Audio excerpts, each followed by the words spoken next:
Jim Ryan expects that the PlayStation 5 will be its biggest ever platform. The first reason for this is that the purchase interest is almost double compared to the same period in the PlayStation 4 life cycle. And this may be because of the lockdowns, but purchase interest is not the same as purchase. Especially when the PlayStation 5 is not available, and when it's available, it's usually very expensive. For example, now I see the PlayStation 5 in stock, but the price is way too high. More exactly, my country is close to $750. My PC already has ray tracing and other stuff like that. And I don't see a huge difference between my PlayStation 4 Pro and PlayStation 5. But this may also be because we don't have games especially made for PlayStation 5 yet. God of War, Ragnarok, Forspoken.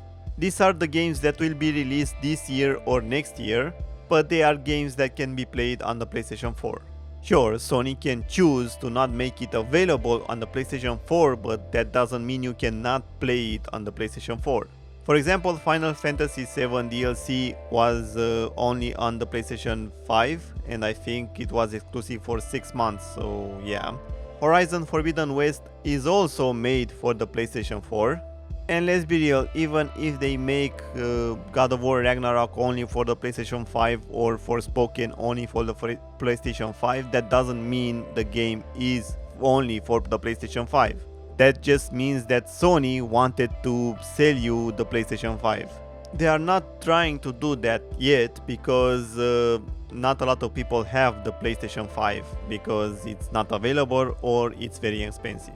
If the pandemic didn't happen, if the scalpers didn't happen, I'm sure that more people would have a PlayStation 5, and I'm sure Sony will not make the games available for the PlayStation 4, the new games.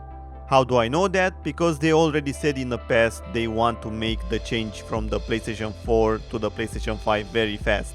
And I don't think it was very hard to do it, because the price was very close to the PlayStation 4 Pro. The games were backwards compatible, and they will add special offers only for the PlayStation 5. But now I hate the fact that they are saying, oh, the PlayStation 5 sells so much better than the PlayStation 4. How do you know that? A lot of scalpers are buying the PlayStation 5.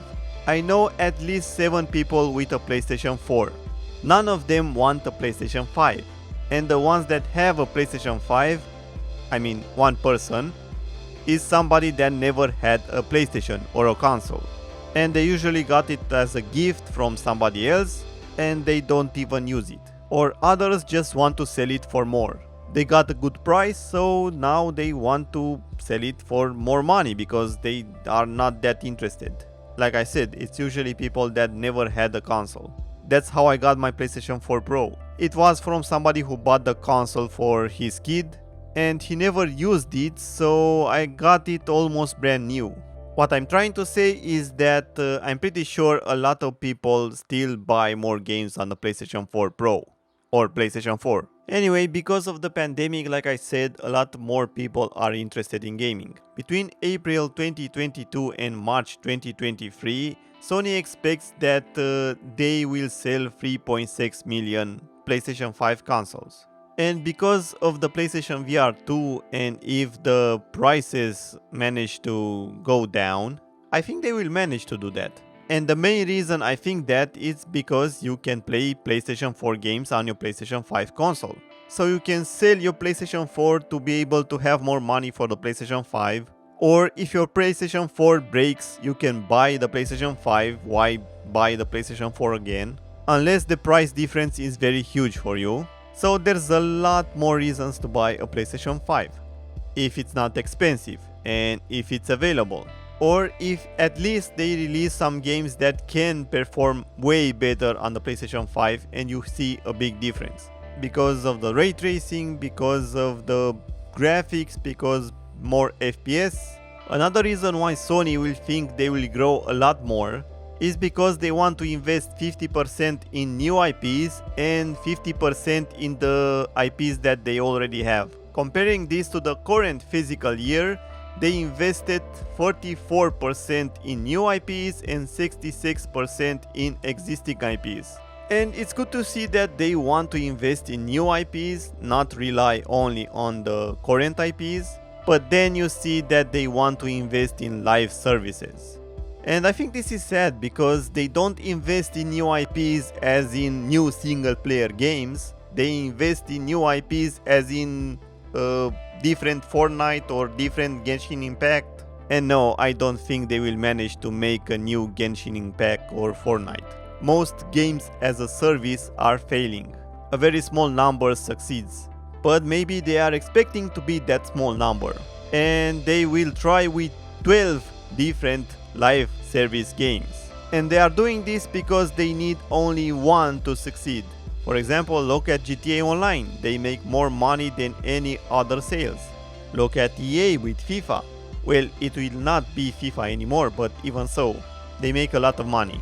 And I think they will continue even if the game is not named FIFA.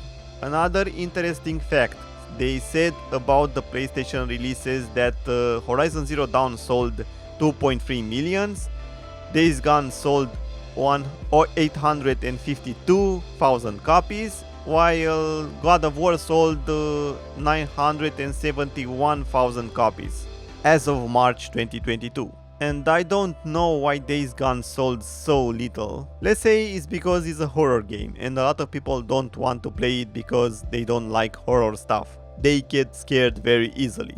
And let's be real, Days Gone can be very scary if you played it at night with your headphones on. But God of War not reaching even 1 million? I don't know what to say about Horizon. Maybe it was the first game released and that's the reason it sold so well. Or maybe because I saw it sold with a bundle with the video cards, or I think the processor, I don't remember. But it was sold as a gift, and I'm pretty sure they put that copy sold as a gift in these sales. Even so, I don't know why Days Gone and God of War sales are so low. Maybe they were 18 plus, and as I already said, Days Gone I understand. It's a horror game. This is why a lot of companies don't do horror, especially AAA horror. But God of War, come on, that's a good game. And the revenue was 60 million for Horizon, 22.7 million for Days Gone, and 26.2 for God of War. If all the sales were low, I would understand. Because, for example, I already played Horizon, Days Gone, and God of War. I think I finished Days Gone at least 2 times. So I understand why the games didn't sell as well if it was all of them. Because most of the people who have a PC also have a PlayStation 4. And I understand that, for example, I want to replay Days Gone on PC. Because it's a shooter and I like to play shooters on PC. But I understand if not a lot of people want to replay the games on PC.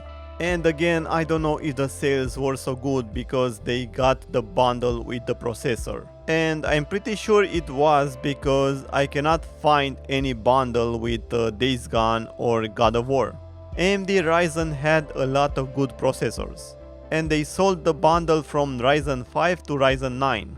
So I'm pretty sure a lot of people got it because of this. Don't get me wrong, I'm not saying that Horizon is a bad game and that's why the sales are too high. I'm saying that the sales of Days Gone and God of War are too low. But again, a lot of people already played those games on the console. And maybe the people who got Horizon for free sold it for a little less, or even gave it for free to somebody. I got a bundle with Assassin's Creed Valhalla and yeah, I sold it. You basically got it pre-order and you get a code, and that code you can sell it to another person. Because I didn't want it. So selling a new game at half a price, I think it's a great deal. And Sony got his money from the deal with AMD. And the last thing that I want to talk about is that by March 2026, Sony wants to release at least 40% of its portfolio to PC and 20% to mobile. And for the current fiscal year, they want to release 20% to PC and 10% to mobile. So this is why they expect to make more money. And I think they will succeed, but they also invested a lot of money. So that doesn't actually mean they will make a lot of profit, but in the long run, they will, if they succeed with their tactics. My only issue with this is that I think they will concentrate more on the games as a service part, and they will not care as much as the single player part, especially if they see they are doing very well with the games as a service. But until we see the games that they will release in the future, it's hard to say if they will continue supporting single player games, or if the games as a service will be the same thing as Rockstar with GTA Online.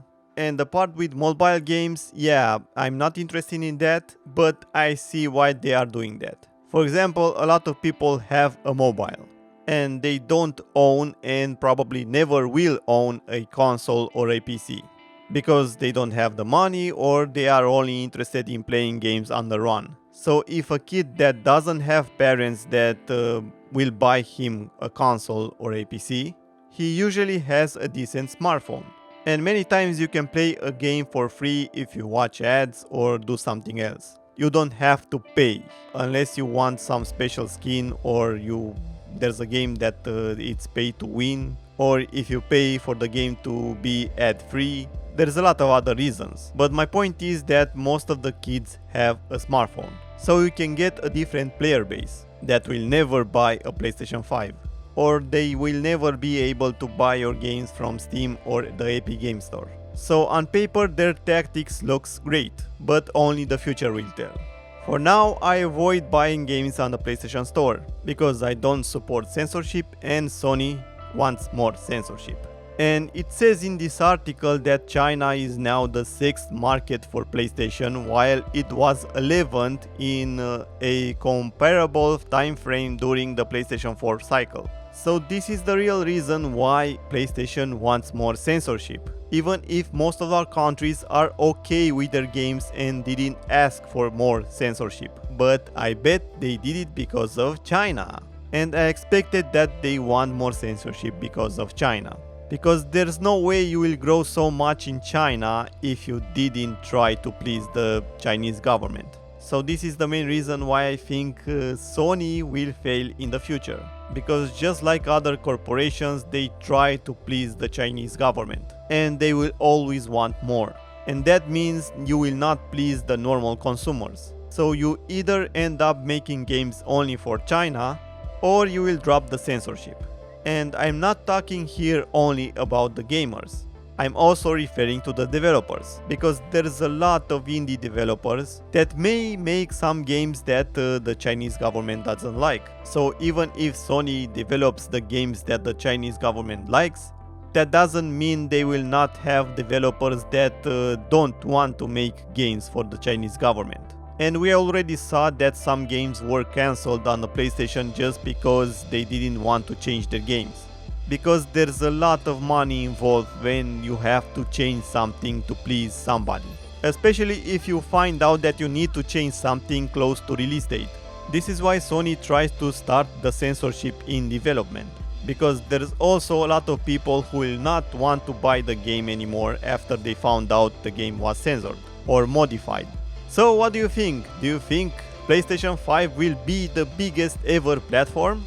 And let's say that it will be the biggest platform that the PlayStation ever had. That doesn't mean they will continue to make the games that we love, especially if they will make a lot of money with the games as a service. Anyway, things are changing. A lot of corporations want to sell you subscriptions and not hardware or games. And also, Windows 11 sucks. So a lot of people will probably want to learn Linux, or they will even prefer to use a console to play games. At the same time, a lot of people thought that NFTs will change the gaming industry, and that failed. So yeah, we need to wait and see what will happen. But at the end of the day, what do you think? Do you think these changes made by Sony will be good or bad? For the consumer, of course.